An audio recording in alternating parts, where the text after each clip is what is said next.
Next देखिए आपका shares and dividend, ये चैप्टर को हम अभी क्विक रिवीजन करेंगे और क्विक रिवीजन करके इसका हम कुछ जो है एक एग्जाम्पल लेके इसको हम समझ लेंगे, ठीक है ना। हर एक फॉर्मूला कैसे हम कैलकुलेट करेंगे।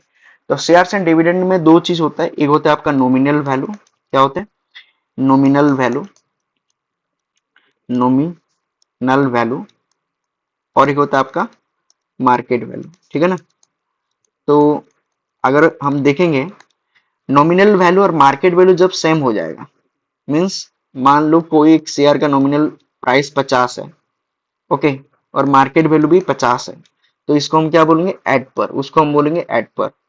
लेकिन लेट मार्केट वैल्यू हो गया 60 रुपया और उसका जो नॉमिनल वैल्यू हो गया 50 रुपया, ठीक है ना। तो मान लीजिए कहीं पे मार्केट वैल्यू, ये हो गया आपका मार्केट वैल्यू 50 और ये हो गया आपका नॉमिनल वैल्यू, ठीक है ना।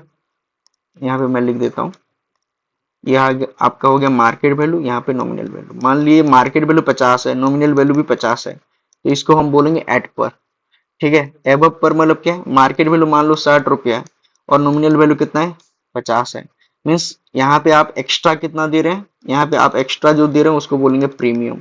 प्रीमियम कितना हो गया 60 माइनस 50, तो ये हो गया 10, ठीक है ना। तो इसको हम बोलेंगे एबव पर। लेकिन आपका लेट यहाँ पे नॉमिनल वैल्यू 50 है, लेकिन आपको 40 रुपया में वो शेयर मिल रहा है, तो आपको डिस्काउंट में मिल रहा है, वो क्या मिल रहा है आपको डिस्काउंट में। और कितना डिस्काउंट में मिल रहा है, डिस्काउंट निकालने की क्या करेंगे, nominal value minus market value, that is your 10 रुपया, ठीक है। और नॉमिनल वैल्यू को और भी क्या बोलते हैं आपका face value, registered value, printed value, और मार्केट वैल्यू को और भी बोलते हैं आपका कैश वैल्यू, ठीक है। नेक्स्ट अगर हम देखेंगे सम इन्वेस्टेड, आप कितना पैसा इन्वेस्ट कर रहे हैं, वो क्या होगा, उसका formula number of shares but into market value of one share. मतलब क्या है, मान लीजिए आप 10 शेयर खरीद रहे हैं, कितना 10 शेयर, और एक शेयर का मार्केट वैल्यू है 50, तो कितना पैसा आप इन्वेस्ट कर रहे हैं 500, ठीक है। Similarly in number of share, कितना शेयर आप खरीद रहे हैं, तो उसके लिए क्या formula, investment by number of sorry market value of one share.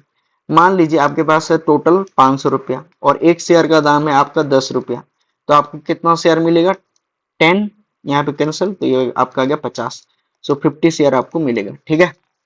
या नंबर ऑफ शेयर निकालने का और एक फॉर्मूला है जहां पे डिविडेंड दिया है और डिविडेंड पर शेयर दिया हुआ है। तो डिविडेंड क्या होता है, डिविडेंड मतलब होता है आपको कंपनी जो मतलब पे करता है, जब उसका कुछ प्रॉफिट होता है तो वो अपना प्रॉफिट को शेयर करता है शेयर होल्डर लोगों के साथ, उसको हम बोलते हैं डिविडेंड।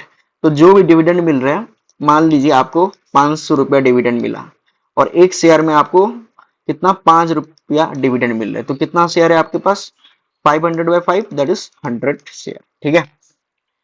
उसके बाद आपका है टोटल डिविडेंड। टोटल डिविडेंड क्या होता है, number of share nominal value into D by 100। Number of share क्या हो गया आपका, मान लीजिए कहीं पे नंबर ऑफ शेयर है आपके पास 10 शेयर है और नॉमिनल वैल्यू है 10 रुपया और डिविडेंड दे रहे हो वो 5%, तो क्या हो जाएगा 10 इंटू 10/5/100, तो आपका हो गया टोटल डिविडेंड 5%, सॉरी 5 रुपीज। उसके बाद return percent, income percent, profit percent, ये क्या होता है total dividend by investment into 100, ठीक है ना। मान लीजिए कहीं पे आपका टोटल डिविडेंड आ रहा है 500 रुपया, आप इन्वेस्ट किए थे 5000 रुपया, तो वहां पे कितना हो गया आपका रिटर्न परसेंट या इनकम परसेंट या प्रॉफिट परसेंट, तो ये इसको काट लीजिए, ये आपका हो गया 10, तो ये होगा आपका हो गया 10, ठीक है।